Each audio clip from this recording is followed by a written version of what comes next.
আমরা তো কাজ করেছি আল্লাহর জন্য, ঠিক না? আমরা চেয়েছিলাম এদেশের অসহায় মানুষগুলোর জন্য কিছু করার জন্যে।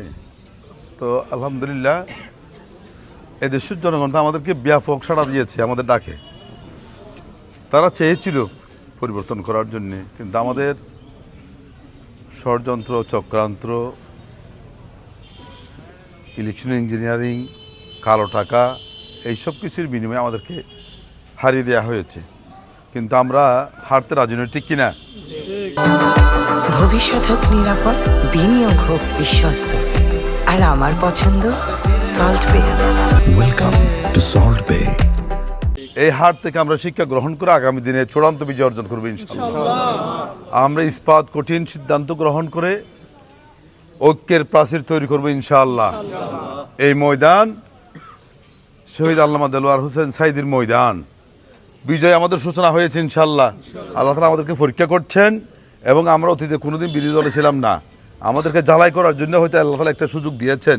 আল্লাহ তাআলা চাচ্ছেন যে আমরা পরীক্ষিত হয়ে, জ্বালাই হয়ে, আমরা খাঁটি সোনা হয়ে যাতে আমরা এই দেশের নেতৃত্ব দায়িত্বভার গ্রহণ করতে পারি। তো আমরা সবাই রাজি আছি তো ইনশাআল্লাহ? আমরা মন খারাপ করব না। আল্লাহ তাআলা আমাদেরকে বিজয় দিয়েছেন। আমার সামনে যতগুলো বিএনপির নেতারা পড়েছেন তাদের মুখ কালো হয়ে যায়, কারণ তারা জানে তারা কি করেছে, ঠিক কিনা? সারা রাত তারা এখানে ঘুমিয়েছে, কালো টাকা বিতরণ করেছে, ঠিক কিনা? আমরা স্বচ্ছ, ফেয়ার, সুন্দর নির্বাচন চেয়েছিলাম।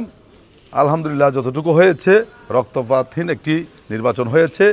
কিন্তু নির্বাচন পরবর্তী পর্যায়ে আমরা দেখেছি তারা অনেকের ঘরবাড়িতে হামলা করেছে, ঠিক কিনা? আমি স্পষ্ট করে বলছি কোনো হামলাকারীকে কার উপর যদি একটা আঘাত করা হয়, পাল্টা আঘাত করা হবে। কাউকে কোনো ধরনের ছাড় দেওয়া হবে না। আমরা অন্যায় করব না, অন্যায়কে প্রশ্রয় দেব না।